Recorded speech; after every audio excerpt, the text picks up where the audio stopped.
They say family and business don't mix. I never believed that.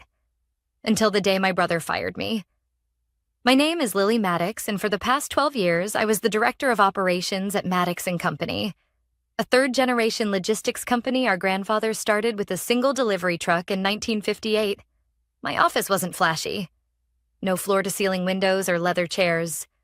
But from that modest space, I kept our warehouses humming, our contracts on schedule, and our staff supported. Then my older brother, Darren, was named CEO. It was a quiet Thursday morning when he summoned me to the boardroom. The air was heavy with new energy. Fake smiles, tighter suits, and that consultant from McCallum Strategies who kept calling me old school behind closed doors.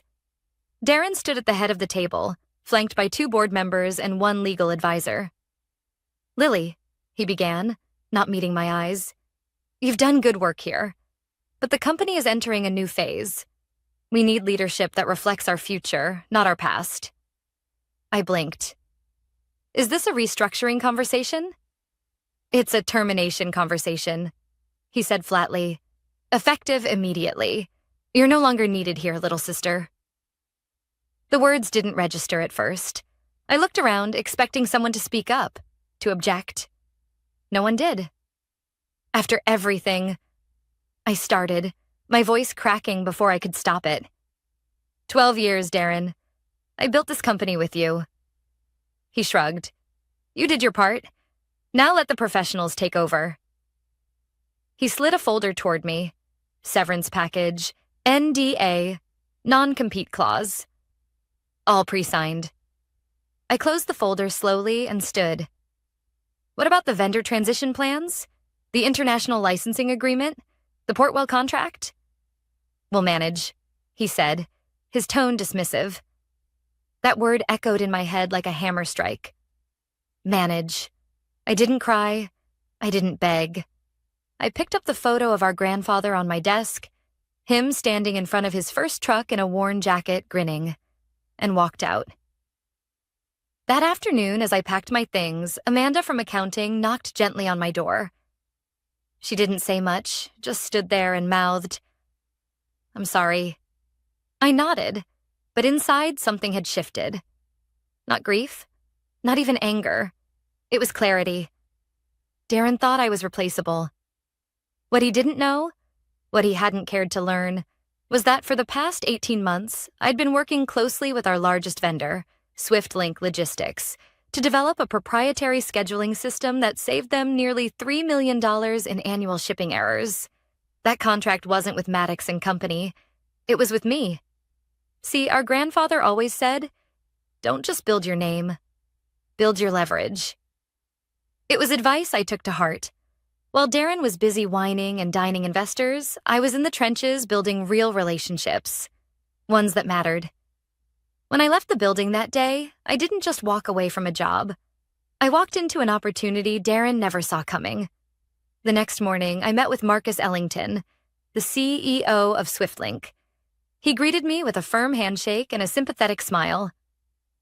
"He really fired you?" "Didn't even flinch," I said. "But I have a proposal." 3 days later, Maddox Company's biggest vendor sent an unexpected notice of contract termination, citing misalignment of operational values. Friday morning, 9:14 a.m., Darren called their office in a panic.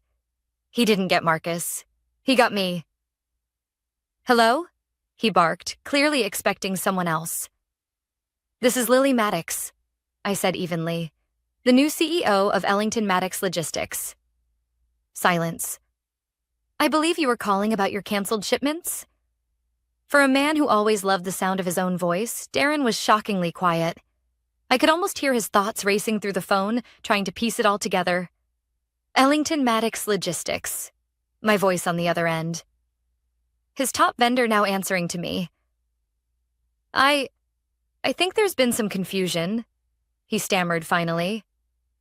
"I was calling Marcus." "Marcus retired last week," I said calmly. "I bought his stake in the company. We've restructured." "You?"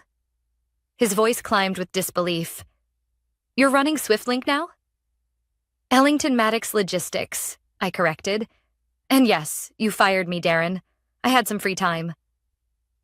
I let the silence stretch, savoring the weight of his panic. This is ridiculous, he said. We have a contract. You did, I said. That contract expired last quarter. You never renewed it. Marcus offered. You ignored. You were too busy bringing in those McCallum consultants. I could practically hear the color draining from his face. But, look, we've got shipments scheduled, routes planned. You can't just fire the person holding your supply chain together, I said, my voice flat now. But you did. I ended the call before he could respond. The next few days were chaos for Maddox and Company. I didn't need insider access to see it. I still had friends inside, people loyal to the company, if not to my brother. They called, they texted, they vented. Warehouse 4 ran out of containers. Drivers sat idle without manifests.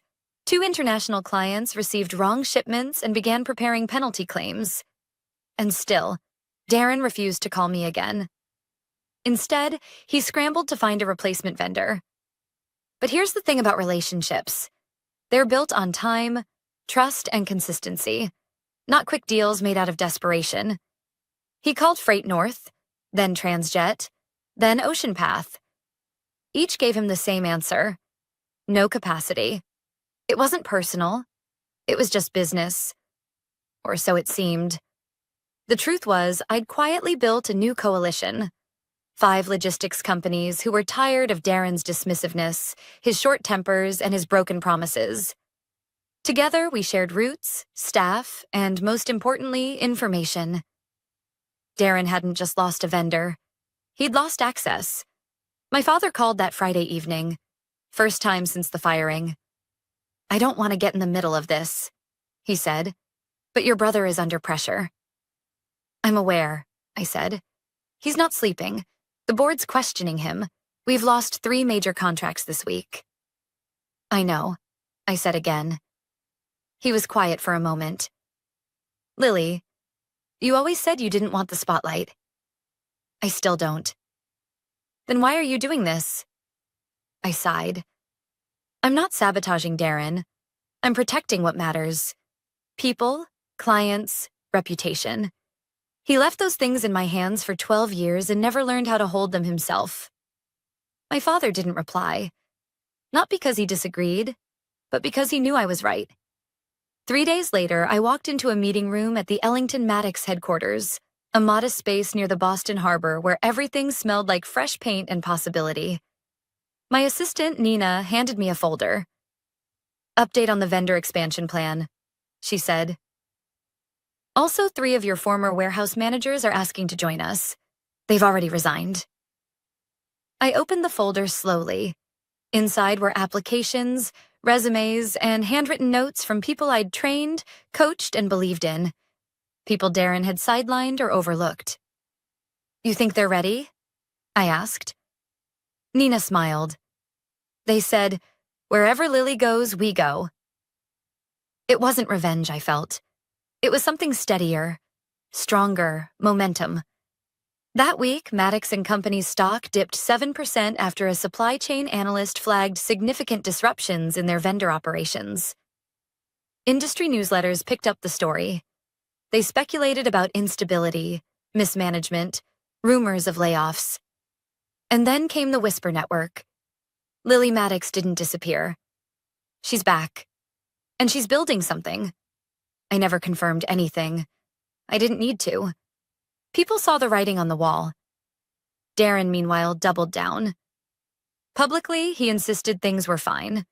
Internally, he cut costs, slashed hours, and pressured departments to do more with less. Morale collapsed. Turnover spiked. He didn't understand that the backbone of a business isn't its tech, its offices, or its branding consultants. It's people. And people remember how you treat them. On a quiet Saturday morning, I returned to our grandfather's gravesite. It had been 5 years since my last visit. I brought coffee and sat on the old bench beneath the oak tree he used to love. I know this isn't how you wanted the company to be, I said softly, but I'm trying. The wind rustled the leaves gently, and I imagined him smiling with that crooked grin of his, the one that meant keep going. I pulled out my phone and opened a spreadsheet.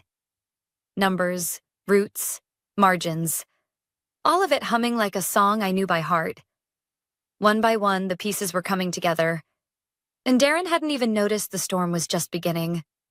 Darren had always been a showman.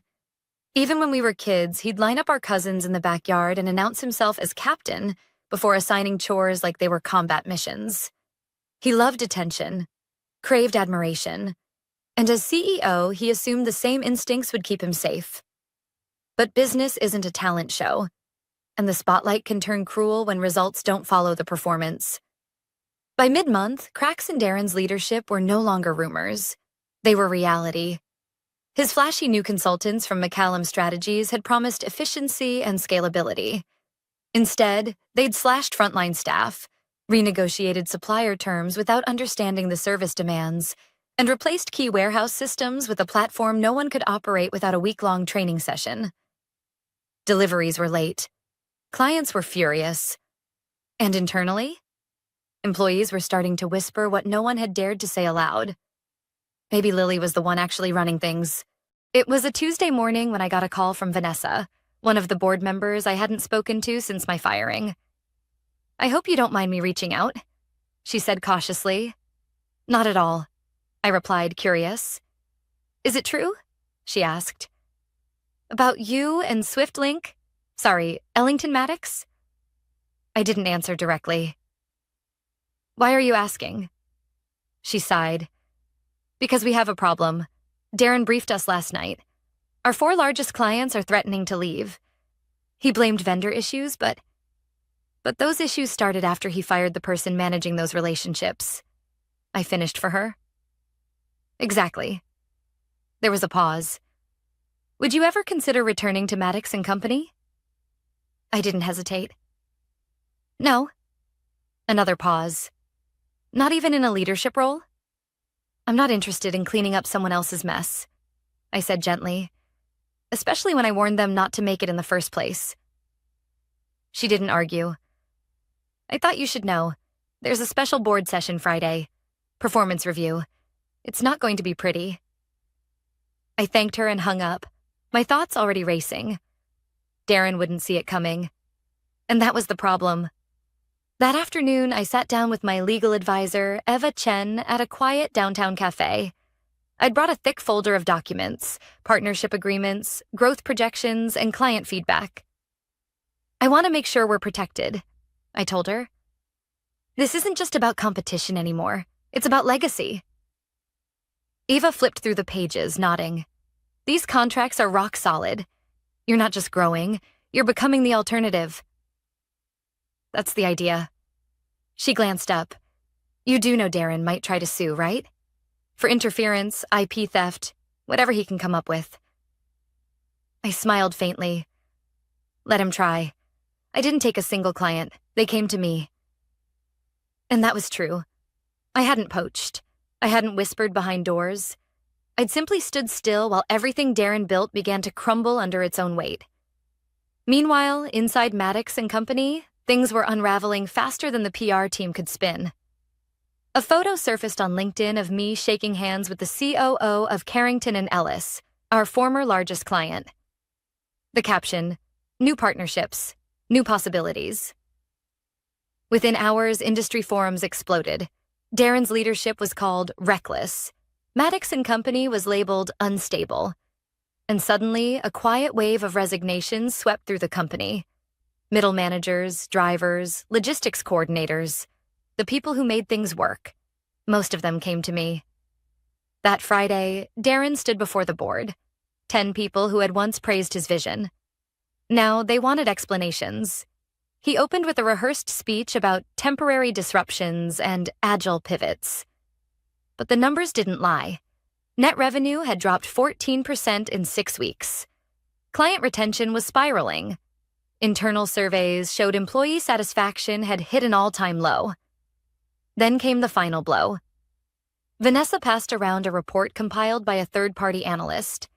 It showed that under Darren's leadership, Maddox and Company had lost 38% of its operational value due to failed integrations, vendor instability, and executive mismanagement. Darren tried to shift the blame on me, on old systems, on the market, but the board had stopped listening. That evening, he did something I never expected. He showed up at my condo. I opened the door to find him on my doorstep, shoulders tense, tie loosened, eyes rimmed with fatigue. "I need to talk," he said. I stepped aside. He paced the living room like a caged animal. "Do you know what they said in that meeting? They think I've ruined everything." I sat quietly. Let him rant. "Do you know what it's like to be told you're not good enough? That you're just a placeholder until someone better comes along?" I looked at him for a long moment. "Yes," I said softly. "I do." He froze. I stood. "You didn't just fire your sister, Darren. You fired the only person who ever told you the truth. And now you're standing on a throne built from sand." He didn't argue. He just nodded, defeated, and then he left. The Monday after Darren showed up at my condo, the board of Maddox and Company called an emergency vote. I wasn't there, of course. I hadn't set foot in that building since the day he fired me. But I heard what happened. Vanessa later told me that Darren had come in looking haggard, his voice low, his presentation shorter than usual. For the first time since becoming CEO, he had no graphs, no slogans, no ambitious projections. Just excuses. The vote wasn't unanimous, but it didn't need to be. 5 out of 9 members approved a motion to strip him of executive authority, pending a full performance audit. The words were formal, clinical, but everyone knew what it meant. Darren was CEO in name only. His power had been reduced to figurehead status, effective immediately. But what came next surprised everyone. The board didn't appoint a replacement from within. They sent me an invitation. I opened the email at my kitchen table, coffee in hand, sun pouring through the window like everything was suddenly brighter. "We would like to invite you to a private meeting to discuss strategic options for Maddox and Company moving forward. Your perspective is vital." Vital. 12 years of unseen effort, of early mornings and quiet successes. And now, vital. I stared at the screen for a long time before closing my laptop. That night, I took a walk through our old distribution lot in Everett. The place had been a second home to me once. I could still name every crew chief and which loading bay always stuck during winter. I remembered sitting on the edge of Dock 3 with my grandfather, him sipping tea from a thermos while explaining how to spot a weak link in a supply chain. It's not the slowest part, Lily. It's the part no one's watching. That's what breaks first. The company had become exactly that, a machine with no one watching the important parts. Now the board wanted me to fix it. But I wasn't sure I wanted to. At the meeting the next day, they gave me the seat opposite the head of the table. Darren's old spot. He wasn't there. "Thank you for coming," Vanessa began. The others nodded, some with awkward smiles, others avoiding eye contact. "We need your insight," said Gregory, a senior board member who once called me just logistics. I looked around at the faces of people who had watched me get pushed out, who said nothing as my brother erased me from the company my family built. "You're in a difficult position," I said finally, "and I understand that. But I'm not here to take over. I've built something of my own now, something I believe in." A ripple of disappointment moved across the room. "But I will help," I added, lifting my eyes to meet theirs. "On one condition." Vanessa leaned forward. "What's that?" "I want full access to the financials, vendor agreements, staffing reports. Everything. No more secrets, no more politics. If you want me to help stabilize this company, then I need to know exactly how broken it is." They agreed unanimously. And just like that, I became the invisible CEO. No title, no press release, just the real work. The deeper I dug, the worse it got. A major client had filed a breach of contract suit. Several supplier contracts were set to auto-renew with inflated pricing clauses Darren never read. 3 warehouses were understaffed, and one hadn't been inspected in months. But what hurt the most were the internal emails I found, ones between Darren and the McCallum consultants. "She's too soft to lead," one had written. "Too emotional. She gets too close to the staff." Too emotional. The phrase stuck with me, like compassion was a flaw. Like knowing your employees' kids' names made you weak. They didn't understand. People stay for leaders who care. And now, most of those people were with me at Ellington Maddox. One night, I called Miguel, my former warehouse lead from our Brooklyn facility. He now ran one of my new depots with a level of loyalty you couldn't buy.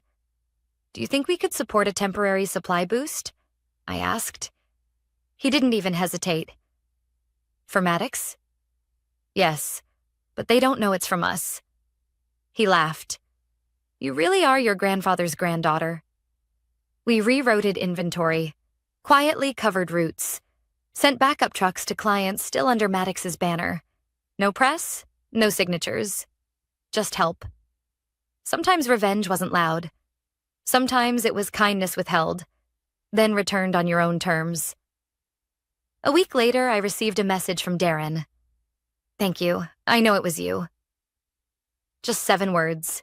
No apology, no justification, but maybe, just maybe, a sliver of understanding. I didn't reply. Some things didn't need words. The foundation was still cracked. But it was holding, and I was done being the silent backbone. Now I was the architect. The board scheduled its final vote on Darren's position for a Friday morning. I wasn't invited officially, but Vanessa had already texted, "Please be nearby," just in case. By then, I'd reviewed every document, every vendor contract, every policy Darren had altered, neglected, or flat out ignored. What I found painted a clear picture. Not of a villain, but of a man out of his depth. He hadn't meant to destroy Maddox and company. He'd just been too proud to admit he wasn't qualified to lead it. Still, intent didn't erase damage.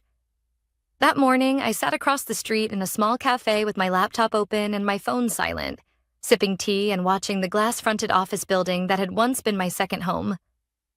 It felt like watching an old friend undergo surgery. Inside the boardroom, the atmosphere was tense. Vanessa later told me Darren had walked in dressed to win. Dark suit, crisp tie, all confidence. He brought a slideshow, charts, projections, even a revised business plan.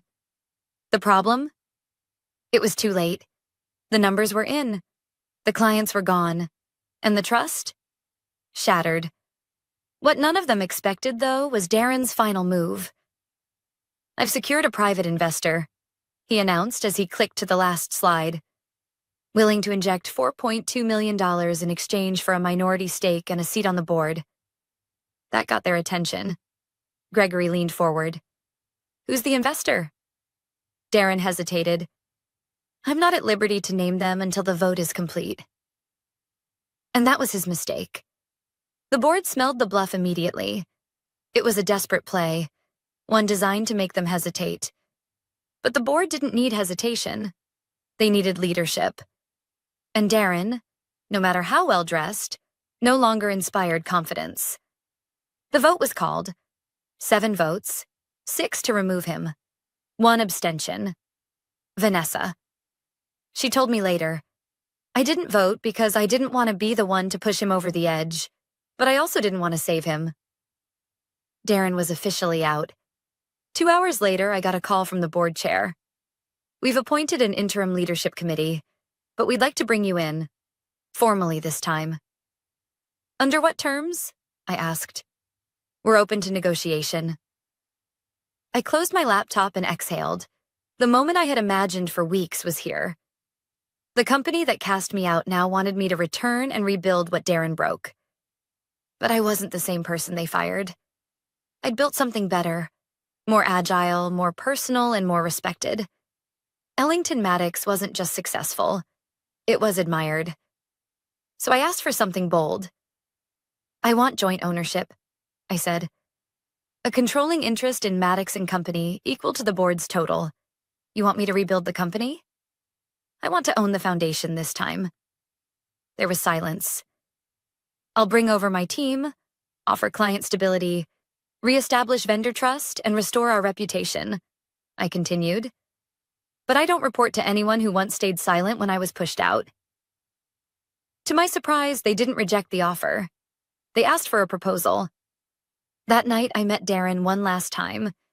He texted, "You in? Coffee?" We met at a 24-hour diner near the docks, the kind of place our grandfather used to love. Greasy tables, perfect pancakes, and waitresses who remembered your name after one visit. He looked tired. Really tired. "I didn't mean for it to go like this," he said quietly. "I know.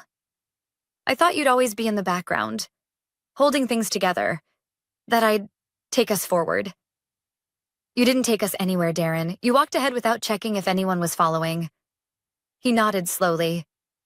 "So what now? You take over? You run it all?" I looked at him for a long time. "No," I said. "I'm not taking over. I'm taking it back. The people, the values, the legacy. You can hate me for that, but it was never yours alone." He didn't argue. He just pushed his plate away and stood. "For what it's worth," he said, "you deserved the title long before I ever wore it." I didn't respond.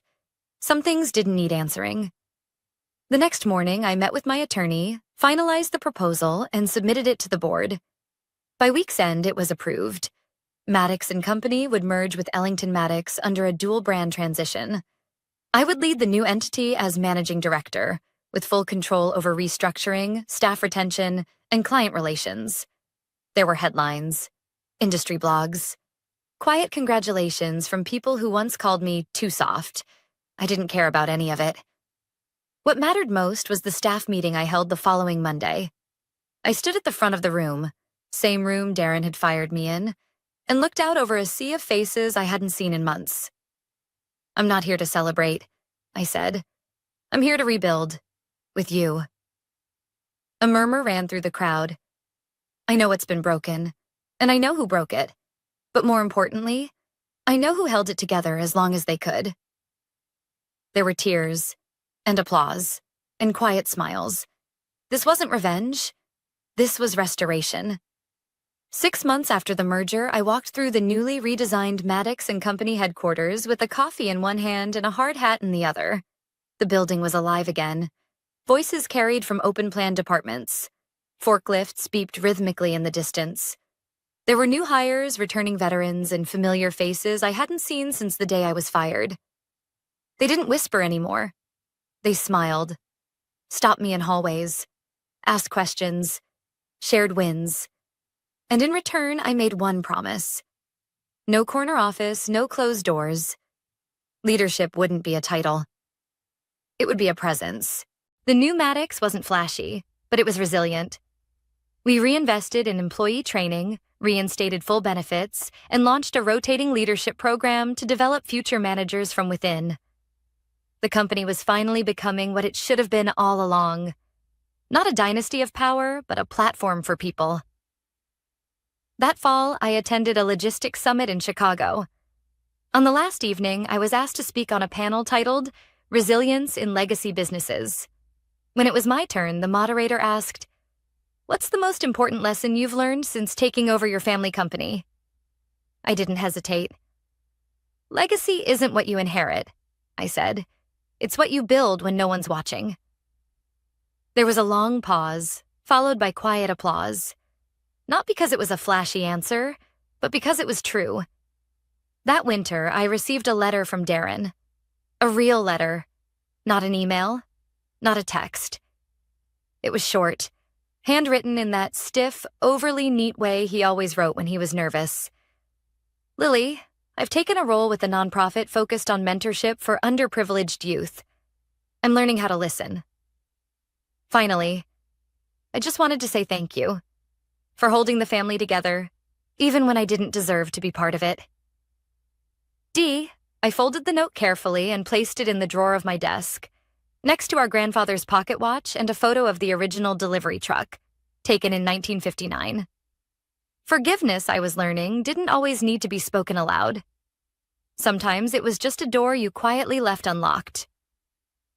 In January, I visited our original warehouse in Everett again. This time, I wasn't alone. 24 employees, new recruits, and seasoned veterans stood with me on a bitter cold morning as we unveiled a small brass plaque bolted into the concrete outside loading dock 3. It read, "In memory of Harold Maddox, who taught us that the strongest parts of any company are the ones you can't see." Miguel wiped a tear from his cheek. He would have loved this. I nodded, running my gloved fingers over the engraved words. He would have hated the plaque, though. Said it was too fancy. Everyone laughed. That evening, back at home, I sat on my balcony overlooking the harbor. The same place I sat the morning after Darren fired me. The same view. But everything had changed. A soft knock came at the door. It was my niece and nephew, Darren's kids, holding a tray of homemade cookies and 2 mugs of cocoa. Their mom waited in the car, but they came bounding in like it was their second home. "Uncle Darren said you're the boss of everything now," Ava said proudly. I smiled. "Only the boring stuff." "Can we come see the trucks again sometime?" asked Jack, his eyes wide. "Of course," I said. "But only if you promise to wear a hard hat." They giggled. Family had become complicated, bruised, but not broken. I'd worked hard to keep the rift from extending to the next generation. Because if there's one thing this whole journey taught me, it's this. Power fades, titles change, but what we pass down, that shapes the future. As the sun dipped below the skyline, I looked out at the water one last time. Not for reflection, but for peace. Everything I had built, lost, and rebuilt again was rooted in a truth I now carried like armor. Success wasn't about proving someone wrong. It was about proving something right. That kindness wasn't weakness. That stability didn't need spotlight. That the quiet ones, the patient ones, could not only endure the storm, but build something better in its wake. And that foundations matter. Because anyone can sit in the biggest office, but only a few understand what holds the building up.